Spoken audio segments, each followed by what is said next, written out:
CDC or the guidelines or what? Let's go. Go for it. Do you have another question for us? I was just kind of forgot. So do the people in your life support you, whether that be friends, family, or just the music community in Ventura? I guess let's just all go in like the introduction order with this one. I'll start and say, yes, definitely everybody in my life is really supportive of it. I mean, my dad is also a musician. He's always there for me with everything that I do in this band. My mom's the same way too. You know, my stepdad as well, stepmom. Just everybody is really. I feel lucky because I know like a lot of people, or rather, not everybody is all on board with the idea of somebody in their family wanting to, you know, pursue arts. That can be kind of a stigma, but I think everybody in my life, you know, I come from a family of artists, and you know, like I said, my dad's a musician, my mom's a theater teacher. They kind of get it. So like they're like, you know, whatever makes you happy. Mm-hmm.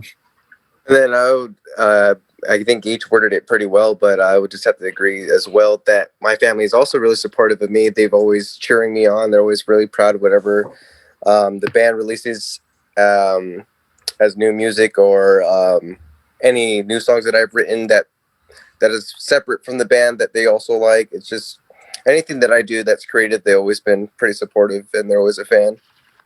Definitely. I could say for me, since I'm not from California, I'm from Texas. My parents were really excited that I decided to go with music because at first I didn't really want to see or pursue a career in music. I wanted to pursue a career first in sports when I joined cross country, or acting when I joined a play back in high school. And but I've noticed that music has always been there for me, and there's always been an interest for me, not just playing guitar, but also just hearing, and also just the idea of touring and just going around the world playing what you want to play. So definitely my whole family is very supportive of it, and so are a bunch of my closest friends, both here in California and also in Texas.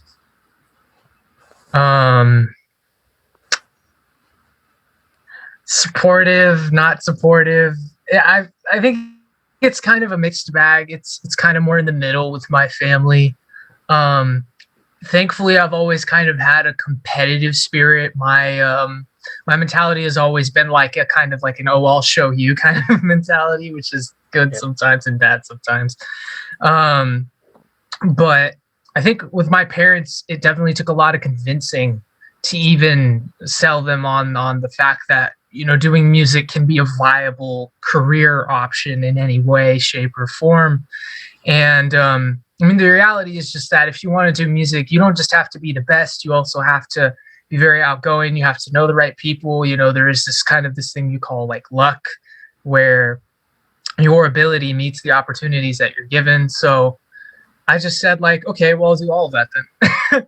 You know, like I'll do everything then that I can do to make that happen in order to make that a reality. And so I think my parents now, you know, especially after years of me just like shedding on the drums, just like day and night, because I, especially like in high school, I would just practice for like hours, like 8 hours every day minimum.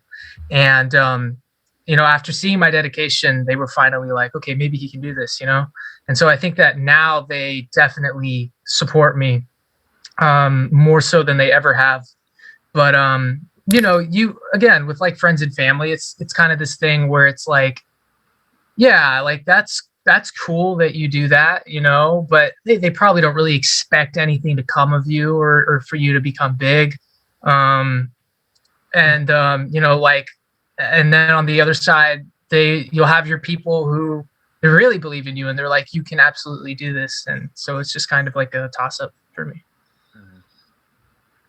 Yeah, I completely agree. Like my parents at first were, because I just like, so in high school was when I really decided I wanted to do something with music. So I went to community college for 3 years, did all like my basic GE classes and everything, was working the entire time.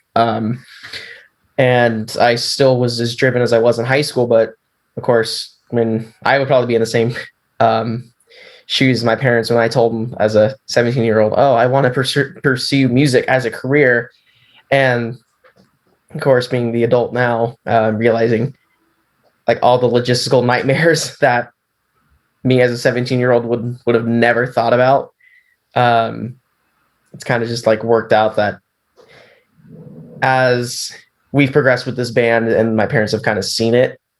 So they're super supportive of it now. And then I still have some friends that are kind of like wishy-washy about like supporting the band. They're like, oh, you probably won't go anywhere, right? And I'm like, you never know. It's luck of the draw, so to speak, with it. A lot of it's who you know, not necessarily what you know.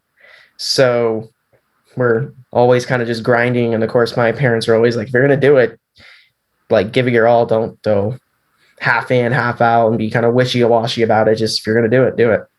Definitely. Yeah. That way, if you do fail and nothing does come of it, you can at least look back on it later in life and say, I actually gave it my all. Yeah. And luckily, I actually do know some people. So we have that side of it too. We have the determination and we have the connections as well. Yeah. Well, I mean, I think it's just like we've made those connections as we've played. Definitely. Again, the networking aspect of playing in a band, of meeting new people, and it kind of worked out that where we recorded this batch of music, we started rehearsing there because of the situation where we actually got kicked off of campus from rehearsing. I feel like we should tell that story. That's a good story. Yeah, well, because we got to tell this story now. So, we used to play in the drum room. Okay, yeah. So basically, we're all at the same school with the exception of Gage, but we all rehearsed there. And the class that I met Josh Columbus and then DJ in, the teacher is like a percussion teacher, and he's a professional drummer, been touring the world. He's like a DW drums signature artist. And so the guy's like knows what he's doing, and he has his own little office, but it's like a drum room, with a bunch of like African drums and like Caribbean kind of style, like steel drums and pans and all kinds of cool drums in there. And so that was where we would rehearse for basically as long as I was in the band. And then one night, I think I would get back to school and we would rehearse at like 10:30 at night, 11 o'clock till like 1 or 2 a.m. just because that was kind of when everyone's schedules would allow it. And one night, one of the teachers was apparently still there at like midnight on like a Saturday. So actually, Josh, even before the band started using the drum room on campus, I had been using the drum room for practice, and it had already been a recurring issue with this faculty member where I would go in and I was trying to work with them, right? And I would say like, okay, like, when are you going to be here? When are people in the office? And then I'll try and come in and practice on the kit when, at a time so that I'm not disturbing people in the office or that I'm not disturbing classes. And so, I mean, at one point I was coming in at like midnight, 10 p.m. I tried coming in at like 5 a.m., 4 a.m. in the morning to try and play drums. And then I'd be walking out of the room at like 7 a.m. Like this guy would be there, or I'd be there at like 12, like midnight or 2 in the morning, and he'd still be there. And I'm like, what? When do I play? Like, and so when we started having the band come in, that's where Josh was talking about. Then we'd have the band come in, and then it became like this whole like other thing, because now it's like, okay, who are all these people? And there ended up just being like this huge like conversation with the faculty members in the music department, and all kinds of people got involved. You want to jump back in, Josh? Yeah, no, it was ridiculous to say the least. Like, I remember, I think the day that the faculty eventually ended up kicking the band off campus for a while, I think I had just gone out of class, and then Josh and I think DJ was in our music theory class, and we both got out. We're kind of standing there talking to a couple other kids in the class, and he walks up and he's like, dude, we just got kicked off campus. And we're like, wait, what? And he's like, yeah, the faculty like weighed in on it and decided that like apparently we're not allowed to use the teacher's room, who had given us permission in the first place and knew everybody in the band, or at least like 3/5 of the band, like pretty well, because we were in his classes. So and we're like, wait, what? So now Not to mention we're all students who are involved in the music program, you know. So so like, and our music program at our school is really small, so we know almost all the teachers there, and so like we're trying to talk to as many of the teachers as possible to try to have them basically overturn it. And a lot of them are basically like, either one of like three things. One, they're not on the board, like the main music board, so they actually don't have a say. Two is they were completely against it, but they weren't there long enough, so they didn't really have like a big say in it, even though they were on the board. Or three, they either voted for it or against it, and we still ended up getting kicked off campus for a while. But it kind of worked out that where we ended up having to go and pay for rehearsal in Ventura was where we ended up actually recording this batch of music. And we got to know the owner really well, who ended up helping produce this big batch of music. So kind of just worked out, I guess, for the better. Yeah, it was a blessing in disguise. Yeah, definitely. I completely agree. And now you have a cool story. We got kicked out for a rock band. Yeah, I mean, if and when we end up going back, we're probably still going to have issues with that same teacher. I heard the plan was to move him, but I'm sorry, go ahead. Oh, I was about to say, funny thing, I'm actually taking a class right now with that professor who gave us the problem. Oh, that sucks. How's that going? Yeah. I'm hating it right now. I'm sorry. My first impression of the guy was not a fond one when he's coming around and basically saying that if you're not a jazz musician and you've made it in life, that like you've made it as a musician, that you're basically not qualified and you just got lucky. And I'm like, wait, what? Okay, funniest thing right now. Discrediting like all these musicians because you didn't necessarily go on and do anything with it. It's like, wait, so we, the musicians who are actually pushing the boundaries of different genres of music and creating new types of music, like weird progressive rock or pop, or trying to at least alternative or whatever, doing the same thing that the jazz artists of their time were doing. We're the ones who are not qualified to be musicians, and you're the one who's still playing that same music instead of continuing to innovate forward and create new music. And you're saying we're not qualified. I think not. So he just likes that one genre and that's it? That's boring. He's basically like this. In college, there's two types of music that they teach most music students. It's classical or jazz. And he is a jazz or die musician. And that's usually how most jazz musicians in college are. If they are jazz-based, they are jazz or die. But go ahead with your story, DJ. No, and I was gonna say the funniest thing that he is teaching right now, and I'm in the class in history of rock. History of rock and roll. Who's unqualified now? Who's unqualified now? Yeah. Wow. This guy's stuck in the 1920s.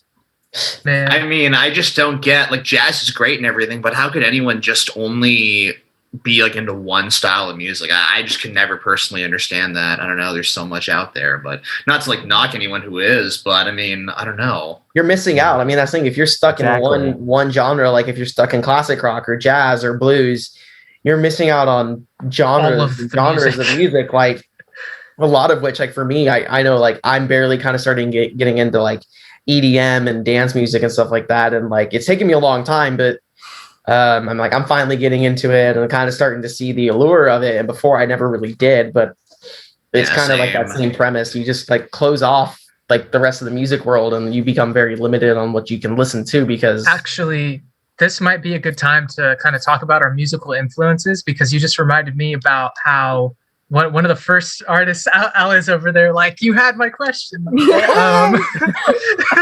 I was waiting. Oh, there you go. But yeah, like I remember back in middle school, like 7th grade, this was one of the first times I actually started to discover music on my own. And I heard Skrillex's like first EP that he put out. I forget what it's called, but he had like all kinds of like crazy sounding songs. And then after that, he released like another one and like another one. And I started listening to like dubstep and house music and the different electronic music of the 2010, 2011, 2012 time period. And then 2013. And I just remember being like totally mind blown by that stuff because it was unlike anything I'd ever heard on the radio. It wasn't like any of the pop music of the time. It wasn't like anything that I had heard before. And And it just like totally like made me realize like, holy crap, there's some like really cool music out there. And I was into like really heavy music at the time, so I was super into like dubstep and like death metal and like death metal dubstep too. So I would just like, as a middle schooler, like I just like loved that stuff. And I feel like from there, my horizons just broadened and broadened. So where like by the time I was in high school, I was starting to listen to hip hop and rap more. I was starting to listen to a little bit of R&B, a lot of rock. I had like a whole plethora of like metal bands that I listened to that I liked. And I'm at a point now, 3 years after high school, where I feel I just like listen to everything. Like the only genre I haven't gotten into yet is country. It's Same. Yeah. And like I feel like everything else, like hip hop, rock, pop, funk, just everything, electronic, and all of their subgenres pretty much. Even folk music, that's about as close to country as I've gotten. Everybody always picks country is like, no, it's no for me. And I'm like, it's not that bad. Well, you know what's really funny is again, like, not to like put down any country music fans out there, because like music is music, but I was literally just in a class at my college that I'm enrolled to right now. It was a music production class, so we were talking about country, and like we had this whole PowerPoint of like country, the lyrics are surface level, not much deeper than like I had my girl and I had my dog and my beer and whatnot, and they were saying, they also said the musicianship is like off the charts too, which is like, I would say it's pretty true, but it's always got like really clean production, usually pretty clean lyrics. And I just thought it was funny that they were saying in the PowerPoint, yeah, when it comes to country, or at least like I think contemporary country was more talking about, lyrics are very surface level. There's no deeper meaning. Sturgill Simpson is a really good counterexample to that. Sturgill Simpson is one of the only country artists that I actually found out about, because he did like an alternative rock / hard rock / kind of electronic album with like these really crazy analog Moog synths and like hard rock guitars and all this stuff, which is like the opposite of what he normally does, because he normally does like classical country and that kind of vibe. And so I started listening to that album, and that album was like amazing, just blew my mind. And then I started listening to his other stuff, and I was like, oh, this guy's like a country artist. He makes like acoustic country music and stuff. And he's probably like one of the only country artists that I actually like can say like I listen to that guy's music. That's cool. Yeah. DJ, do you want to go, or AJ, for your guys' like influences? Yeah, sure, I can go. So I am definitely more classic rock inspired. I love Van Halen, Guns N' Roses. If it wasn't for those two bands, I would have never picked up the guitar. Definitely Tom Morello from Rage Against the Machine. What I love about Tom Morello is that he goes against the tradition of playing a guitar. Instead of having a solo where he just shreds, he would just unplug his instrument and basically just put like the plug-in jack on something metal and then manipulate it with his pedals. And I thought, okay, that's a way different sound than what I was expecting. And honestly, I got some of his ideas and made that into like my own stuff. So definitely Tom Morello, Van Halen, Eddie Van Halen, rest in peace, Slash from Guns N' Roses. I would also say Jack White too. And then also I also have some new influences that are artists from today, like Gary Clark Jr. And also now recently the Arctic Monkeys. So those are a few of my influences. AJ, do you want to go, man? Yeah, sure. Let me go ahead and say what my influences are. So I grew up like just listening to music that my parents listened to. So I would say more like to the 60s to kind of the 90s. So I think it's just more like the Beatles and some like soul music that my dad listened to. But when it comes to more like alternative rock kind of stuff, I try to listen to more of like kind of like the grunge era of that kind of stuff. So my songwriting is really influenced. At least I try to like emulate the sound of like kind of like Nirvana or Pearl Jam or Alice in Chains. I usually just try to just listen to like whatever like the sound that I think that the band is trying to go for, and I try to figure out like, oh, what I think this would sound great if we were to try to sound similar to this. So I don't know. I'm pretty open-minded to like other types of genres, and I just kind of try to reflect what those sounds I'm hearing. Yeah, I think I think one thing we all have in common is that I think like all of us are pretty open-minded to a degree. I would say that I'm definitely starting to get there too. I mean, when I was growing up, I'm lucky I have a dad who's like actually really into modern music and was kind of showing me some more modern stuff from like the moment I was born. I mean, pretty much all of us here were born in the 90s. I'm a 94 baby. So I remember like some of the first albums I heard like when I was really young were like Metallica's The Black Album, as well as Sublime's Self-Titled. I think it's their Self-Titled. It was their last one. But then of course, like I was also listening to a little bit of some classic rock too, like not really anything too crazy, but I grew up with the Beatles' #1 album until I started really diving into their discography, like, in high school. But yeah, I don't know. My dad is interesting because he is 60 as of now, but he has always been kind of like, I just want to hear what's on now. He's kind of like an anti-old soul, if you will. And so I wasn't really listening to much older music or classic rock at all until I was really more like in high school. But I would say around the time that I started picking up the guitar, and even when I was playing piano too, because I was actually originally a piano player before anything. I started playing piano around 6 years old, started picking up the guitar around the time I was entering high school. And I was listening to like a lot of metal at the time. I was actually a rhythm guitarist of a metalcore cover band when I was a freshman in high school. If you can even believe that, we covered like Slipknot, Breaking Benjamin, 69 Eyes, Five Finger Death Punch, stuff like that. And then I like pretty much from that point on, I started getting really more into like alternative rock, which was like my main stride. I think definitely of all the music I listen to, I'm really just into like alternative rock, and indie is obviously like my favorite. I also I love a lot of emo music, a lot of alternative metal. I would say some of my favorite bands are like Circa Survive, Deftones, System of a Down, Queens of the Stone Age, Radiohead, Muse, The National too. I like a lot of that experimental rock and post-punk revival stuff.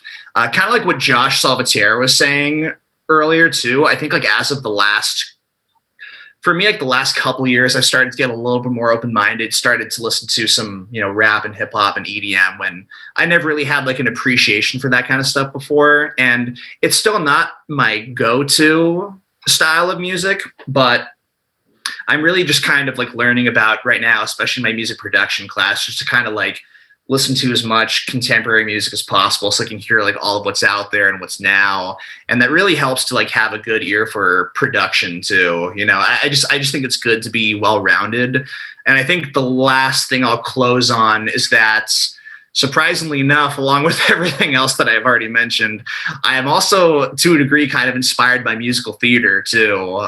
Because I was once, an actor, and I was in quite a few theater shows, especially when I was in college. AJ as well. AJ has always been like more of an actor than me, but I've even still been in like some shows. And two of my favorite musical theater composers are Stephen Sondheim and Andrew Lloyd Webber. I'm really inspired by both of them a lot. I actually even have songs from both of them in this like Spotify playlist we have. I have Agony from Into the Woods and Think of Me from Phantom of the Opera. But, so you can like even hear like, I don't think that influence is like super audible in what I do, but I don't know. I think basically I have like a lot of diverse influences that I pull from, but definitely like alternative rock, alternative metal, and indie and emo are probably like my top 4 if I had to pick some.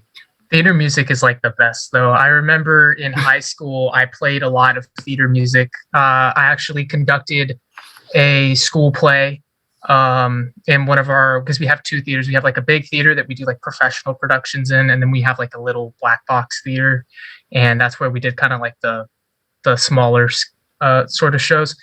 And I actually got an opportunity to conduct one of those shows. I want to say it was my senior year in high school, and I forget the name of the show, but it was like swing jazz music and like up tempo stuff and ballad stuff and all kinds of stuff, and it was like really cool.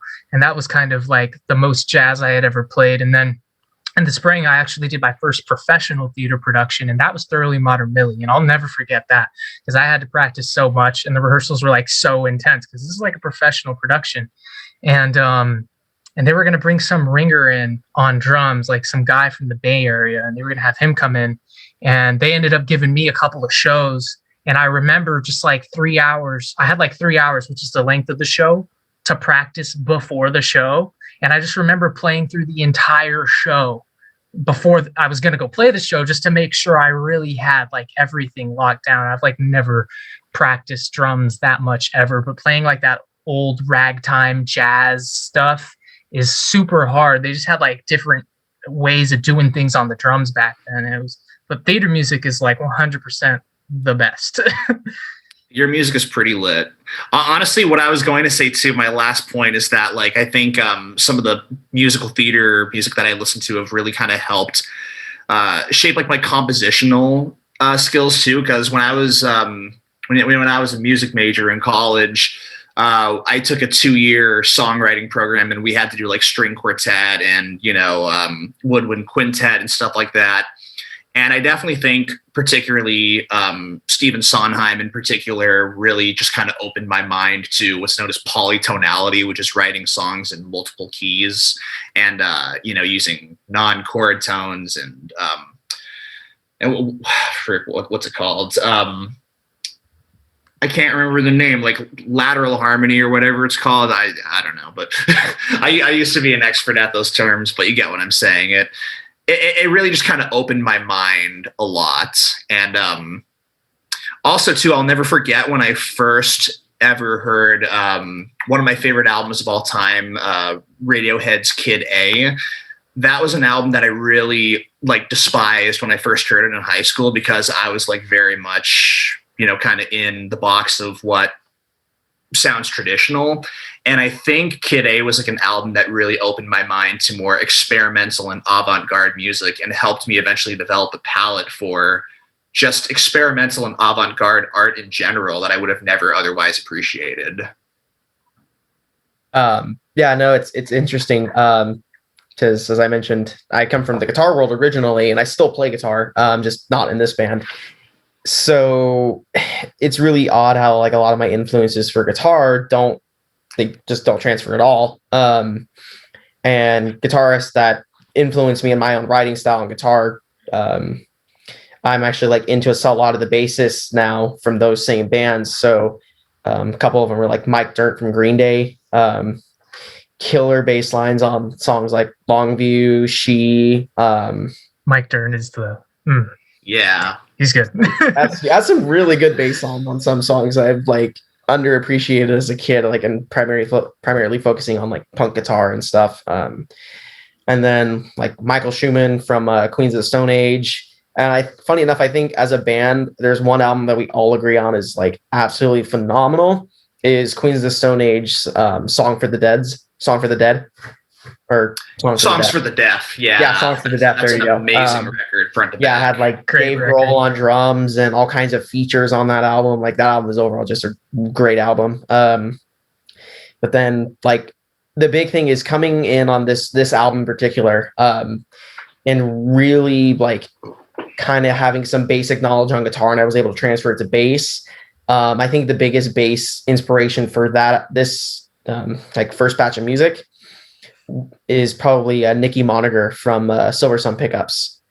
Just nothing too flashy. She just holds down the low end really well, which you get some bass players like Flea, for example, that are just really flashy, have a lot of really active bass parts and make the song overall really groovy, along with the drums. But then you have some bassists that are just hold down the low end, and that's what they do, and they do it well. So it's interesting to kind of see how my influences have gotten greater the more I've been playing the instrument and just trying to progressively force myself to learn new techniques and styles to help with future music.